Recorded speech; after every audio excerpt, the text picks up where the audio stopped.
Olá, a ideia aqui é fazer aquela revisão rápida e certeira sobre limites, sabe? Para todo mundo chegar com total confiança na prova de cálculo. Vamos nessa.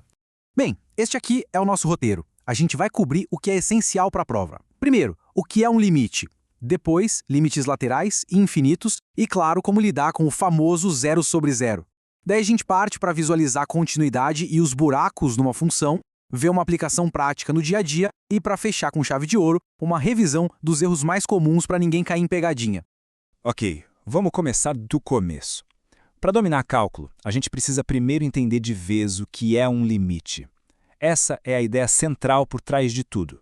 Em termos bem simples, dá para pensar no limite como uma previsão. A gente não está tão interessado no que acontece exatamente em cima de um ponto, mas sim no valor que a função está quase tocando à medida que a gente chega muito, muito perto daquele ponto. É sobre a tendência, o destino para onde a função está apontando. E aqui está o passo a passo básico para resolver a maioria dos problemas de limite. O primeiro passo é sempre o mais fácil: substituição direta. Joga o valor de x na função, deu o número? Ótimo, acabou aí, esse é o limite. Agora, se der zero sobre zero, calma, não é para entrar em pânico. Isso só nos leva para o passo 2, simplificar. É hora de usar a boa e velha álgebra para faturar e simplificar a expressão. Depois disso, a gente vai para o passo 3, tenta a substituição de novo na função já simplificada. Certo, agora que o básico está entendido, vamos aprofundar um pouquinho. Nem sempre a aproximação é a mesma, vindo de qualquer lado. Vamos ver o que são esses tais de limites laterais e também os limites que vão para o infinito. Essa frase que está aí na tela é a chave para nunca mais se confundir com limites laterais. Quando a gente se aproxima de um número pela direita, quer dizer que estamos usando valores só um pouquinho maiores que ele. Se a gente se aproxima pela esquerda, estamos usando valores um pouquinho menores. É um truque mental bem simples, mas que resolve um monte de questões. E aqui está o pulo do gato. Para um limite geral existir, o caminho que vem da esquerda tem que levar exatamente para o mesmo destino que o caminho da direita. Se os destinos forem diferentes, um para cada lado, aí já era. O limite naquele ponto não existe. Simples assim. Agora, olha só o que esse gráfico está mostrando. Isso é um limite infinito. Repara como a função dispara para cima, crescendo sem parar conforme chega perto daquela linha vertical pontilhada. Essa linha é o que a gente chama de assíntota vertical. Pensa nela como se fosse uma barreira invisível que a função chega cada vez mais perto, mas nunca consegue tocar ou cruzar. Ah, chegamos num cenário clássico de prova, a indeterminação. Quando a gente substitui o valor e dá de cara com zero sobre zero, e aí? O que isso significa? Bom, não é o fim do mundo. É só um sinal de que a gente precisa investigar um pouco mais, usar um pouco de álgebra para descobrir o que de fato está acontecendo com a função naquele ponto. E este exemplo ilustra essa ideia perfeitamente. A forma indeterminada zero sobre zero é tipo uma cortina de fumaça. A gente usa a álgebra para simplificar a expressão e ver o que tem por trás. No exemplo, a gente fatora o numerador, corta o termo repetido e o que sobra é x mais 2. Pronto, agora sim dá para achar o limite, que é 4. A indeterminação só estava escondendo o verdadeiro comportamento da função. Até agora a gente viu funções com comportamento bem bonitinho. Mas e quando o gráfico tem uma quebra ou um pulo? Vamos falar sobre continuidade, ou a falta dela, e visualizar os diferentes tipos de buracos ou saltos que uma função pode apresentar. Esse é o tipo mais simples de quebra, é a descontinuidade removível. Olhando para o gráfico, imagina que a gente está desenhando a linha sem tirar o lápis do papel.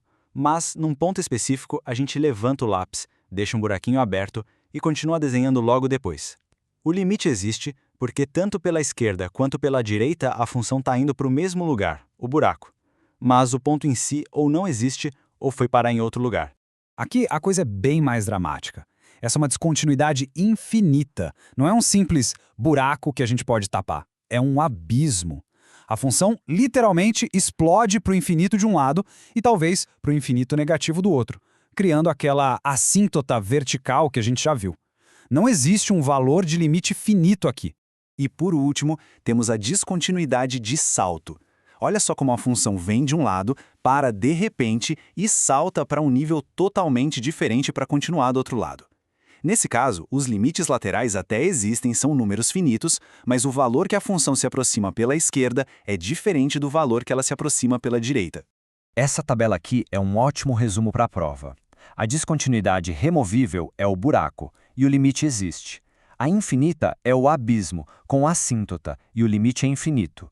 E a de salto é o degrau, onde os limites laterais existem, mas não batem. Entender essa diferença visual é fundamental. Certo, mas para que serve tudo isso na vida real? Vamos sair um pouco da teoria e conectar essas ideias de cálculo com um conceito muito prático usado em administração, em contabilidade, a análise de custos. No mundo dos negócios, uma pergunta-chave é: quanto custa produzir só uma unidade a mais de um produto? Isso que chamamos de custo marginal. Entender como os custos mudam na margem, ou seja, para uma variação minúscula na produção, é crucial para decidir preços e otimizar os lucros. E adivinha qual a ferramenta para analisar essa variação minúscula? Exatamente, o limite.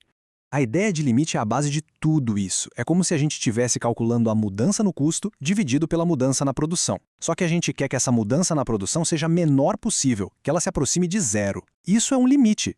E é assim que o cálculo nos ajuda a encontrar a taxa de variação exata, instantânea do custo. Aliás, esse conceito é a porta de entrada para o próximo grande assunto do cálculo, as derivadas. Para fechar, vamos nos preparar para o dia D. Saber a matéria é importante, mas saber onde as pessoas costumam errar pode ser o grande diferencial. Vamos repassar uma lista de erros comuns para ninguém perder ponto de bobeira. Olha, só de saber dessas armadilhas já é meio caminho andado. Então, muita atenção. Não esquece de checar os limites laterais, principalmente em funções definidas por partes. Não para quando encontrar 0 sobre 0, lembra que é um sinal para simplificar. E o mais importante, não confunde o valor da função no ponto com o limite perto do ponto. São coisas diferentes. Foco total para não cair nessas pegadinhas.